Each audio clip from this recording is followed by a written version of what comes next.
Yay, the post-Renaissance.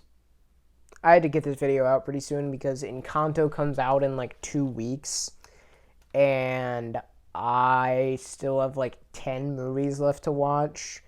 I still haven't written my review for Princess and the Frog. Just watched it this morning.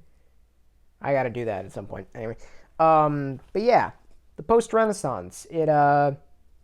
It directly followed the Renaissance, as you may have guessed, but yes. It is not a very fun era to watch through, most of it. I hadn't seen some of these movies before now, and most of them were about as good as I expected them to be. Some of them were some surprises, and pleasant and otherwise. But yeah. So this should be fun. So today the film watcher, shall be ranking all 11 films in the Disney post-Renaissance. Let's do this. In last place is Chicken Little. So, I hadn't seen this movie in a while before this marathon, and I've had time to watch many, many very negative reviews of it. So here's the big question. Is it as bad as so many people say it is? Yes. Yes, it is. This movie is awful. So, like, the only thing that works about it is the Adam West Chicken Little movie, the fictional movie inside of this movie that plays at the end of this real movie that for some reason exists. Yeah. But it was funny. It's kind of only funny because it's Adam West. Actually, no. It's funny anyway, but it's the only really good thing about this movie. Oh my god, I hate it. So, let's get into the many story flaws. Why does everyone take Chicken Little seriously when he says there's a big emergency? Like, I know he's supposed to be 16, but he looks like he's 10, and he sounds like he's 35, but that's beside the point. And how exactly are they supposed to hear him? He's, like, at the very top of a building, and it's like, he doesn't have a megaphone of any sort. So, like, what's up with that? They claim afterwards that he puts everybody's safety in jeopardy. No, he really doesn't. In fact, if anything, it's the townspeople's fault for taking him seriously and, like, I don't know, not maybe asking what this big emergency was. Like, they only think to do that, like, 5 minutes into this inane panic that everyone is in. Like, the first people who heard this, they weren't like, what's the emergency? Like, nobody thought to ask that, really? It was just the fire department when they showed up that bothered to ask that, really? I don't know, and it's weird. And then he's, like, treated like a criminal afterwards, like he did something terrible, like he murdered somebody. Dude, he made, like, a single mistake. And it wasn't even a mistake, but, I mean, everybody thinks it is. But, like, we learn at the end of the film that the sky actually was falling. It wasn't really the sky, but still. Like, they write books about this. They make their own movies about it, about this crazy chicken who's not even crazy. Like, it was an accident. So this, I don't know, 1 foot tall kid confused an acorn with a piece of the sky. Why didn't he just look at the acorn and determine that it wasn't in fact a piece of the sky? Because it was actually a piece of the sky. Kind of. This is a very confusing movie. It doesn't seem like a kid with a malicious intent, as the town makes him out to be. It just seems like a kid with, like, awful luck. So, yeah. Also, the town is, like, really, really superficial. They place all value in somebody's athletic ability, and if they're not athletically able, they mock them relentlessly. Like, this gym coach actually tells them, these popular kids, to smack this pig with balls. I should have phrased that better. Anyway, and, like, they divide people based on popularity. The gym coach, again, divides them into teams of popular and unpopular. Who even gauges whether or not somebody's popular? And, like, what is up with this? The worst thing about this whole situation for Chicken Little, and in one case the others, Chicken Little's own father doesn't support or believe in him. Like, what's up with this? I'm going to say this one time. Buck Cluck sucks. I like Gary Marshall. You best believe I do. He's been funny and stuff before. In fact, the entire voice cast of this is talented. How did they get them to be in this piece of garbage that's posing as a movie? I don't know. Like, Buck doesn't even bother to stick up for Chicken Little when anybody believes in him. or when everybody is mocking him relentlessly. It's like all he can do is quiver embarrassingly and say, "I can't tell you how embarrassed I am about this, folks. I just can't." And like he only acknowledges that he's proud of Chicken Little in any way when Chicken Little does good in baseball. And it's just like by the end of the movie, it feels like, okay, so he did learn from this, but it's too late. Because everybody likes Chicken Little by the end of the movie because he saves them from an alien invasion. And he was right in claiming that the sky was falling, so it doesn't really feel like anybody learned anything from this. I don't know. They try to bring his mom into it as a reason, but his mom's only mentioned like twice, so it doesn't really work. And there's other issues in the film.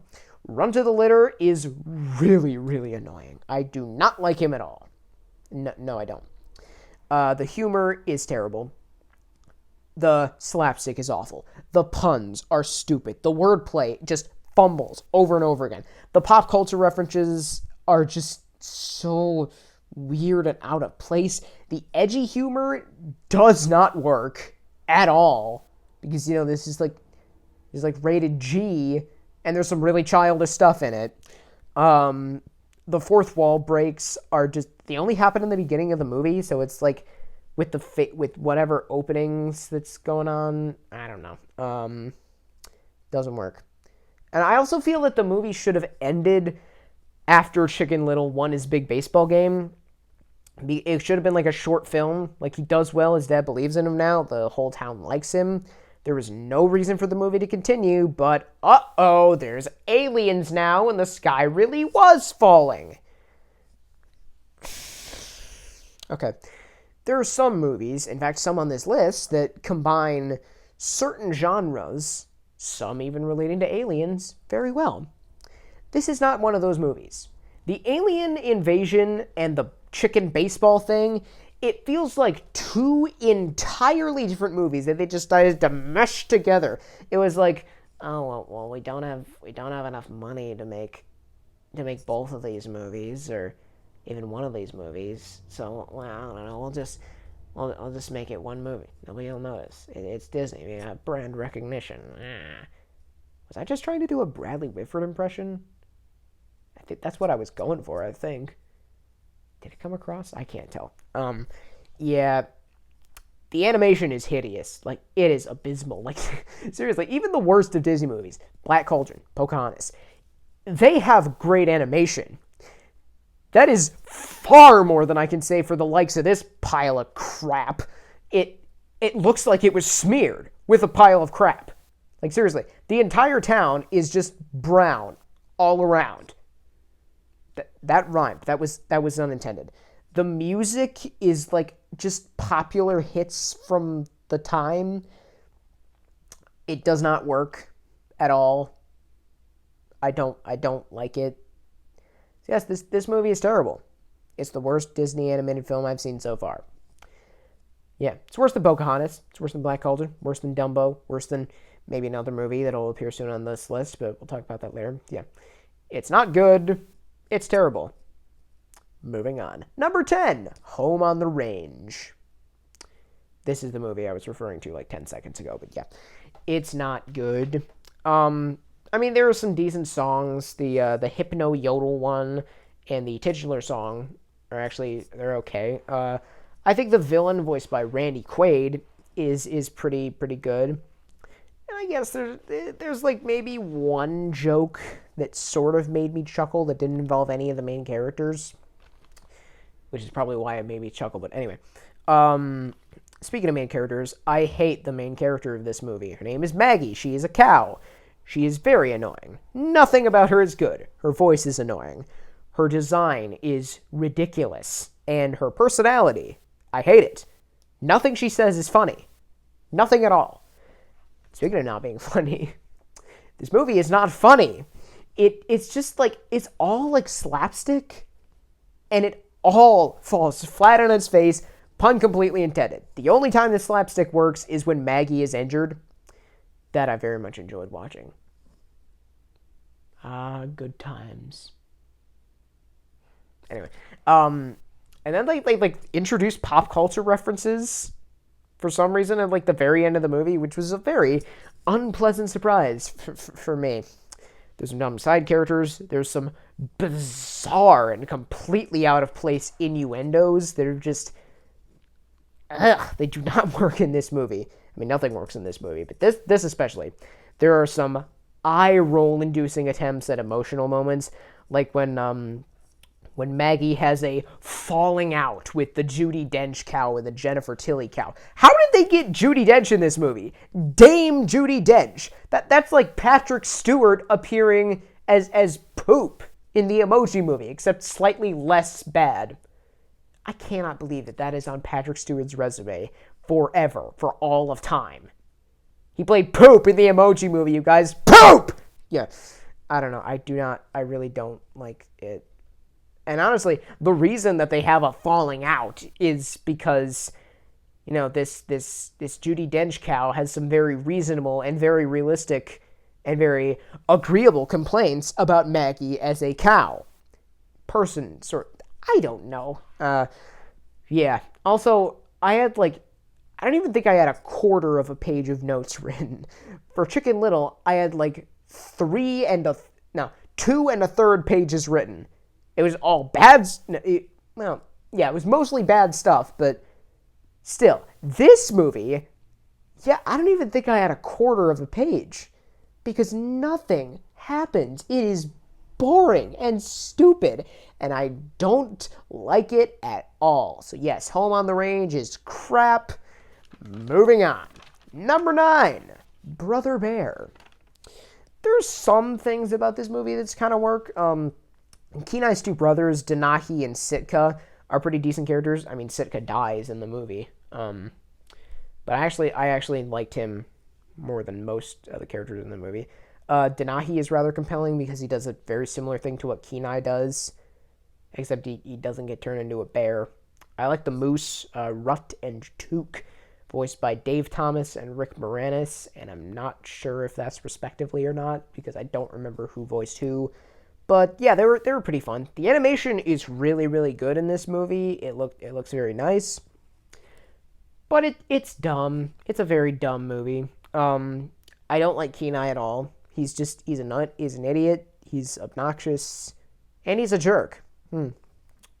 Coda, this little bear cub dude that Kenai meets, is deeply annoying. I very much dislike him, a large amount, in fact.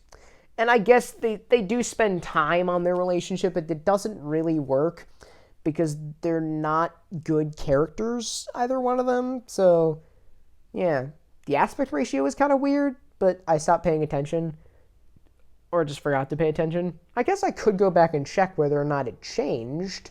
But, oh, wait a second, I'm never watching this movie again. So what's the point? Who cares about the aspect ratio? Who cares about any of this? Yeah.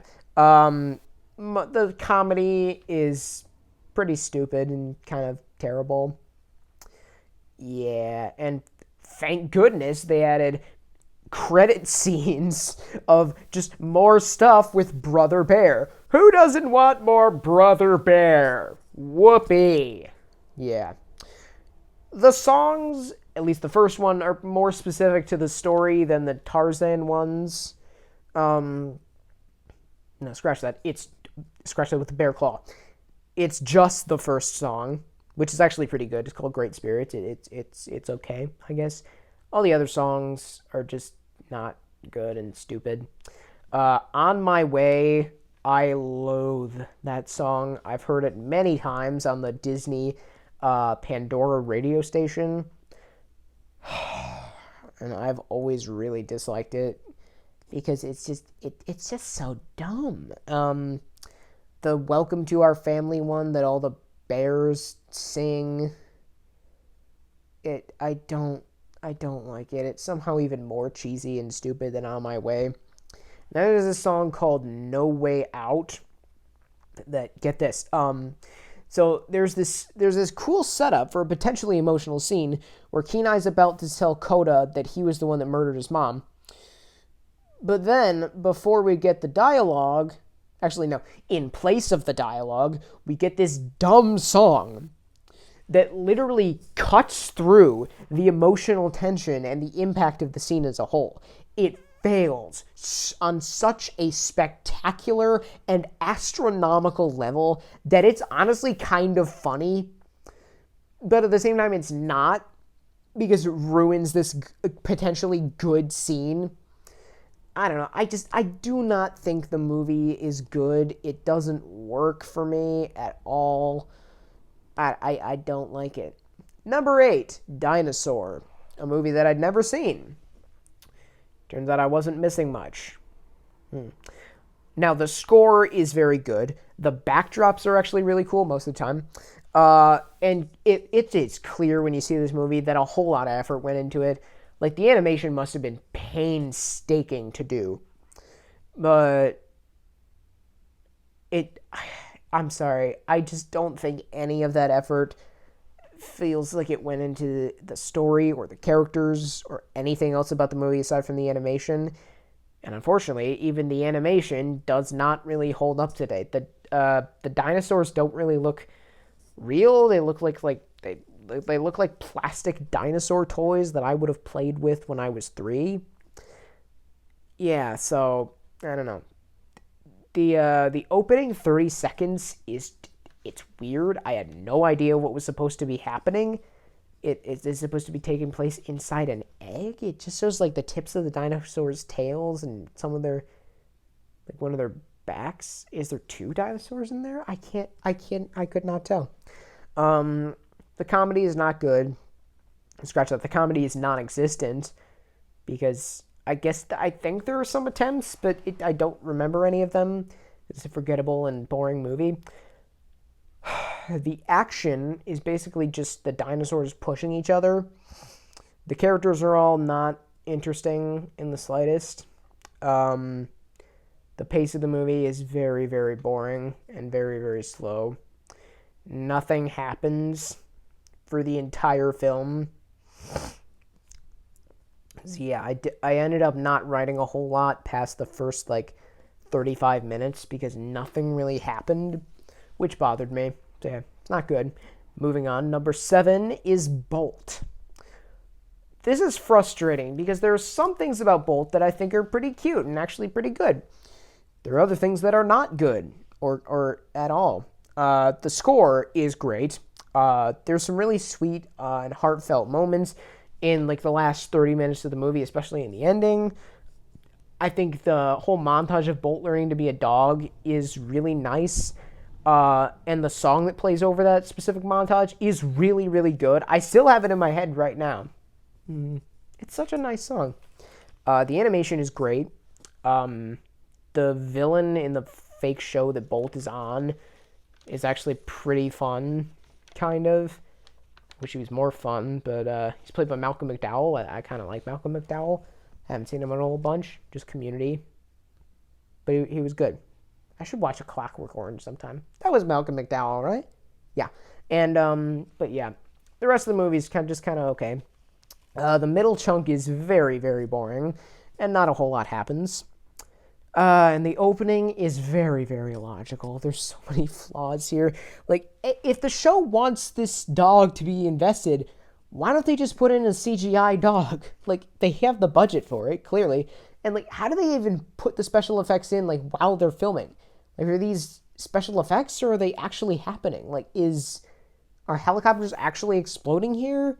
That could lead to a lawsuit, because the main character is a 13-year-old girl. How do they pull off, the super bark and the laser eyes, while they're actually filming? What do they do? Just get, a projector or something? How does any of this work?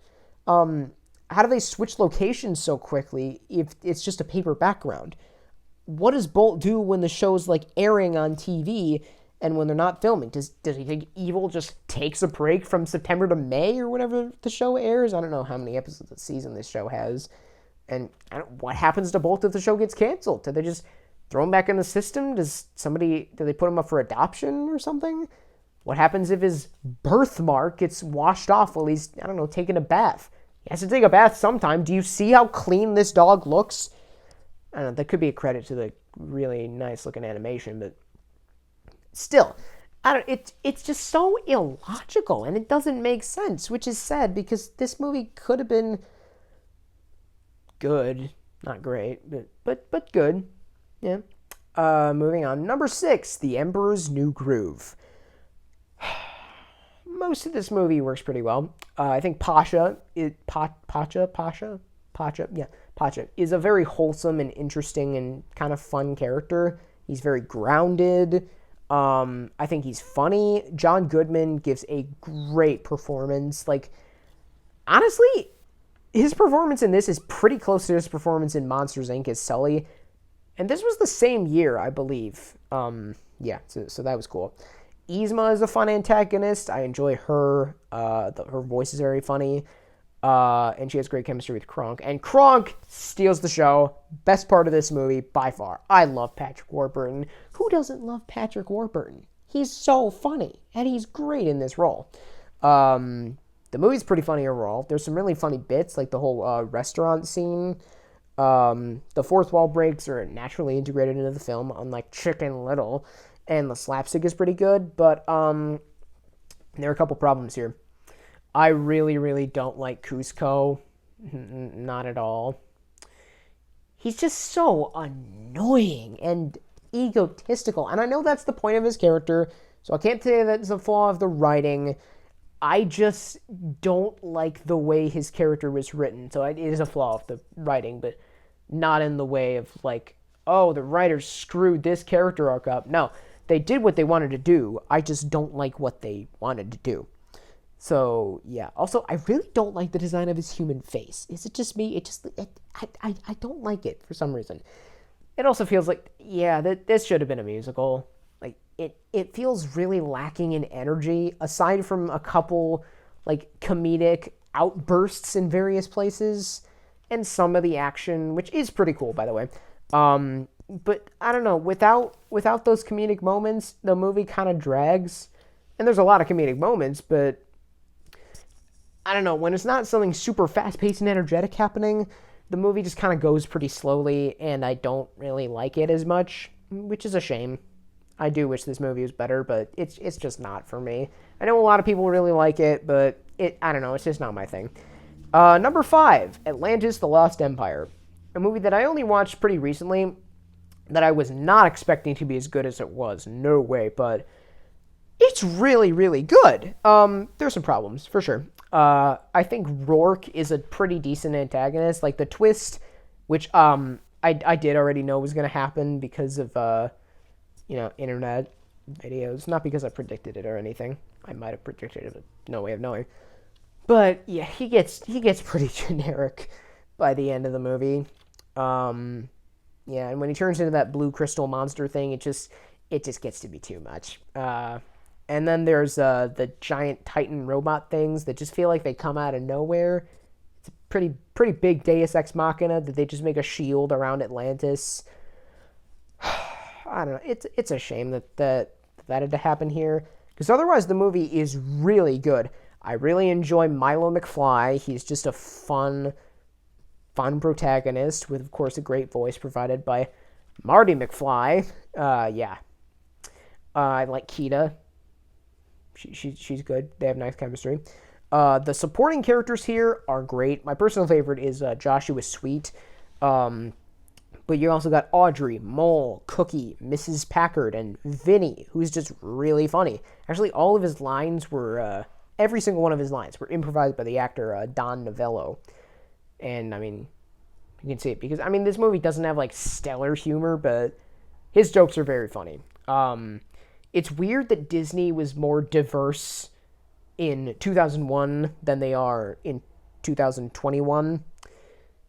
So, yeah, good job, Disney. That's just my issue with modern Disney, and, I have a whole song parody about it if you want to check it out, but, yeah. The movie's great. Not great. It's very good. The action is spectacular. The animation is stunning. The character designs are really, really unique and cool. The score is neat, and the world building for Atlantis is just very interesting. Not really much new than stuff we've seen before, but still very, very cool. And the design of Atlantis, it's great. Like, they build out this whole culture for these people. And I don't know, it's very cool. I really like this movie. Number 4, Treasure Planet. I don't think this movie is a masterpiece by any means. There's some issues here. I don't really like Ben, the robot guy. I like Martin Short, but this robot is just kind of loud and annoying, and it feels like his thought was, oh, the louder I get, the funnier I'll be! And, I don't know, like, he just yells all the time. I like Martin Short. I want to like this character, but I didn't. I don't know. And then it feels like every time he did something, Jim Hawkins had to say, Ben, shut up, man. You're doing something idiotic. Because every time he was doing something idiotic. And then there was the talking fart guy, and just... That's not... Why was this in this movie? That's like a Minions thing, or any Illumination movies that would do that. But a Disney movie? Really?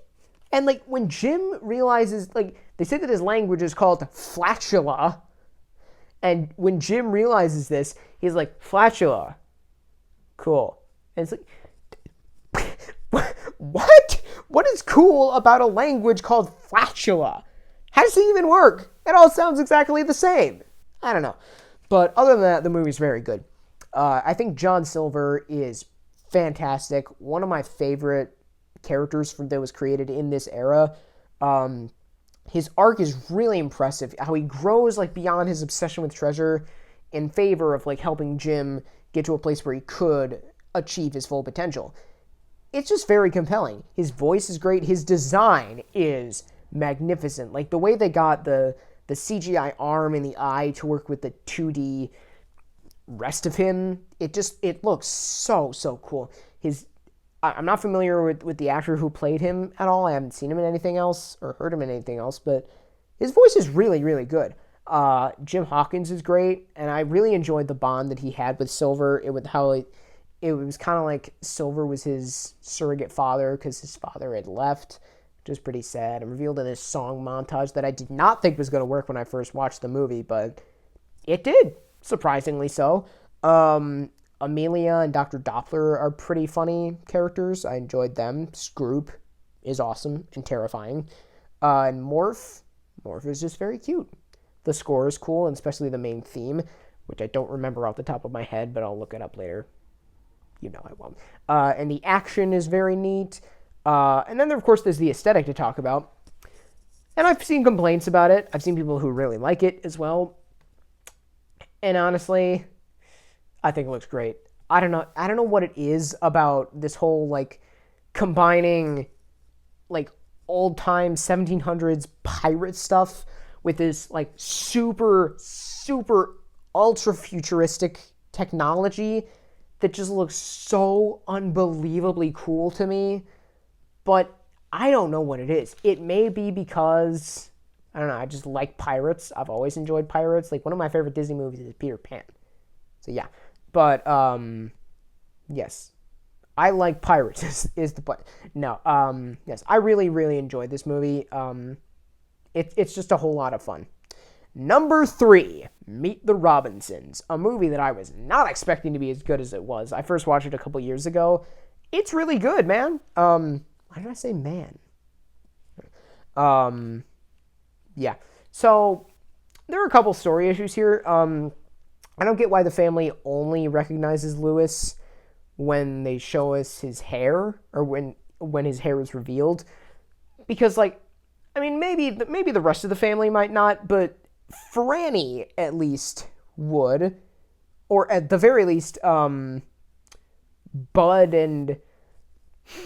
I don't remember Bud's wife's name, but the Louis's adoptive parents, at least they might recognize him. Like, they knew that Louis's name was originally Louis, and they know that he was an orphan, and Louis tells them that he's an orphan, and he looks exactly like a younger version of Cornelius, because he is Cornelius, and why'd they change his name to Cornelius? I get they had to do it because then it would have been like a dead giveaway that he was Wilbur's dad, but it was better for the benefit of the twist. But it's still kind of dumb. Like, he's been Louis for 12 years. Why just change his name to Cornelius? I don't get it. But yeah, still, it's a really good movie. I think Louis / Cornelius, I guess, he feels like a real kid, and like he's so fed up with rejection that he kind of goes to the extreme levels of, I don't know, something. And I think he works really well as a character.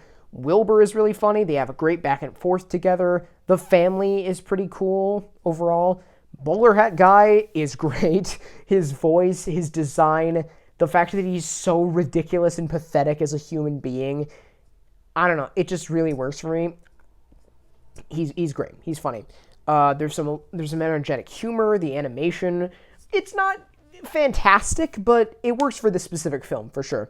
There's a great message in there about keep moving forward.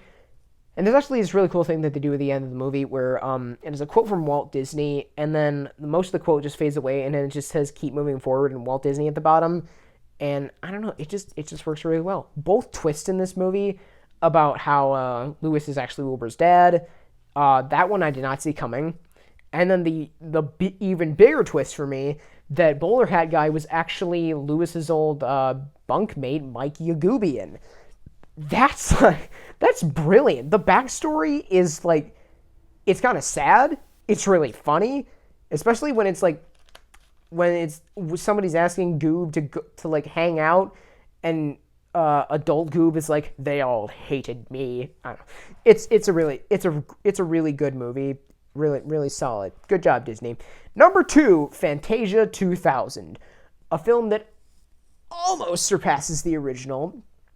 I feel like the original just had a bit more artistic merit, even though there were some segments in there that I really despise. But here, there aren't anything I despise, except for some of the host segments. My God, are they not funny? I've never thought Steve Martin wasn't funny in anything before this. Even Looney Tunes back in action. Looney Tunes back in action. That is not a very good movie. I like it, but it's not a very good movie. And Steve Martin is funny in that, but he's not funny in this, which is a genuinely good movie. I don't get it. Bette Midler isn't funny. Penn and Teller, who I'm not super familiar with, they're not funny. Mickey Mouse isn't funny. Mickey Mouse! He's funny most of the time. Yeah. James Earl Jones and Angela Lansbury are good though. They are truly legends. And like Steve Martin is also a legend. Why wasn't he good in this? Come on. So it's a really, really good movie. The music and animation are great throughout. There's a little bit of goofy looking CGI, but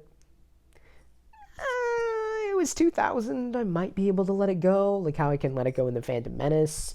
Not in Attack of the Clones, though. We're talking about Disney, not Star Wars, even though those are kind of one and the same now. But anyway, I think there are some decent segments. The Flamingo one and the Glass Butterfly one they're all right. They're pretty good. The Donald's Ark one is pretty cute.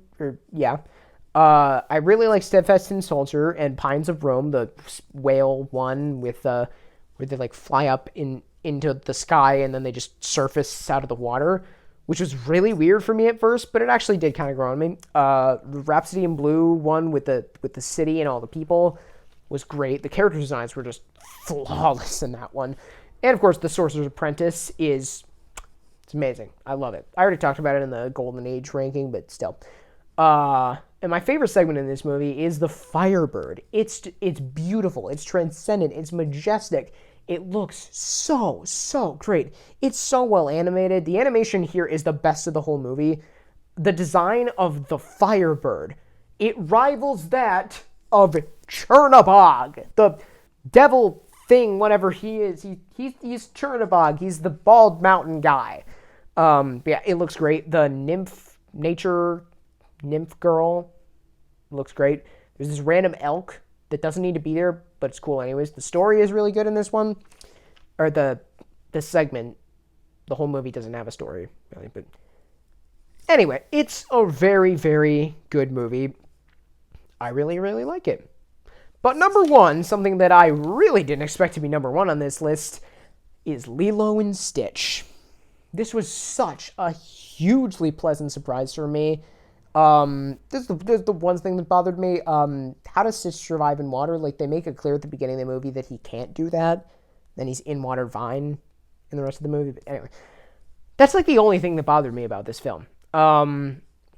It was so good. Like, I hadn't seen the movie in like 10 years, so I had no idea what I was going to think of it, but it is so awesome.